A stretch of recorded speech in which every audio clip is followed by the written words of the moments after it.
మెగారెన్ TV. తెలంగాణలో కాంగ్రెస్ ప్రభుత్వం 2.5 ఏళ్ల పాలనను పూర్తి చేసుకుంటున్న వేళ రాష్ట్ర రాజకీయాలు అత్యంత ఆసక్తికరమైన మలుపు తిరిగాయి. ఈ తరుణంలో అందరి మధ్యలోనూ కొన్ని కీలకమైన ప్రశ్నలు మొదలవుతున్నాయి. రాష్ట్రంలో ప్రజా పరిపాలనపై ప్రజల అసలు అభిప్రాయం ఏంటి? క్షేత్రస్థాయిలో కాంగ్రెస్ ప్రభుత్వ ప్రతిష్ట ప్రస్తుతం ఎలా ఉంది? 6 గ్యారెంటీలు, సంక్షేమ పథకాలు ప్రజల్లోకి ఎంతవరకు బలంగా వెళ్ళాయి? మంత్రులు, ఎమ్మెల్యేల పనితీరుపై స్థానిక క్యాడరు, ప్రజలు సంతృప్తిగా ఉన్నారా? ఈ ప్రశ్నలన్నింటికీ సమాధానాలు వెతికేందుకే ముఖ్యమంత్రి రేవంత్ రెడ్డి సరికొత్త వ్యూహంతో రంగంలోకి దిగారు.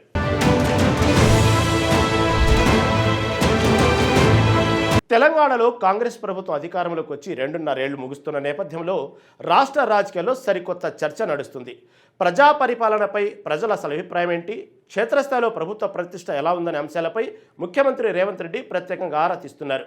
ఇందులో భాగంగా ఇంటెలిజెన్స్, థర్డ్ పార్టీ నివేదికలను పక్కన పెట్టి కేవలం తన సొంత నమ్మకస్తులతో కూడిన సీఎం టీంను ఆయన రంగంలోకి దించడం ఇప్పుడు పాలిటిక్స్లో హాట్ టాపిక్గా మారింది. ప్రభుత్వంపై వ్యతిరేకత రాకముందే అప్రమత్తం అవ్వడం, లోపాలను సరిదిద్దుకుంటూ ఎన్నికల మూడ్ను ఇప్పటి నుంచే సెట్ చేయడమే లక్ష్యంగా సీఎం స్వయంగా ఈ సర్వే ప్రక్రియను మానిటరింగ్ చేస్తున్నారు.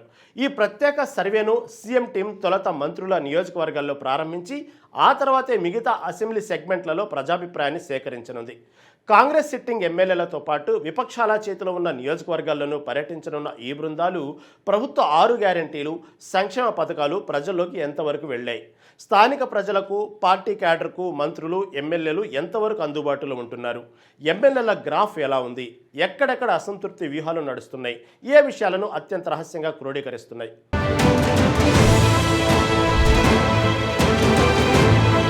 ఇలా సర్వే ద్వారా సేకరించిన కీలక డేటాను కేవలం నివేదికలకే పరిమితం చేయకుండా ఒక పక్కా యాక్షన్ ప్లాన్ను సీఎం రేవంత్ రెడ్డి సిద్ధం చేస్తున్నారు.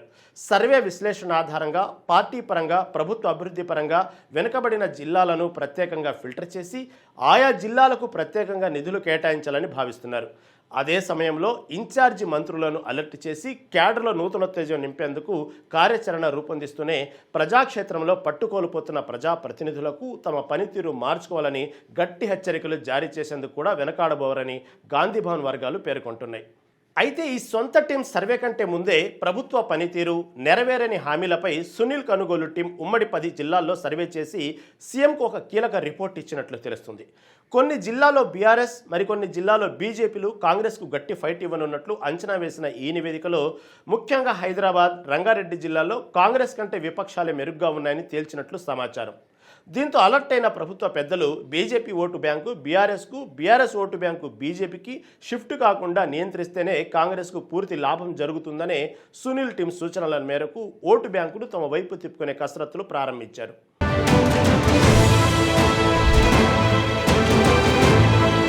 రాబోయే రోజుల్లో ప్రతి 6 నెలలకోసారి క్షేత్రస్థాయి సర్వేలు చేసి రిపోర్టులు ఇవ్వడంతో పాటు పార్టీ సోషల్ మీడియా టీంలను కూడా హ్యాండిల్ చేసేందుకు సునీల్ కొనుగోలు టీం గ్రీన్ సిగ్నల్ ఇచ్చింది.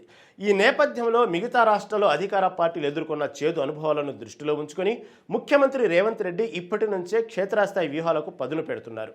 2.5 ఏళ్ల కాంగ్రెస్ మార్కు పాలనను మరింత బలంగా ప్రజల్లోకి తీసుకెళ్లి వచ్చే ఎన్నికల నాటికి తిరుగులేని శక్తిగా ఎదగడానికి సీఎం వేసిన ఈ సర్వే వ్యూహం రాష్ట్ర రాజకీయాల్లో ఏ రకమైన మార్పులు తీసుకొస్తుందో వేచి చూడాలి.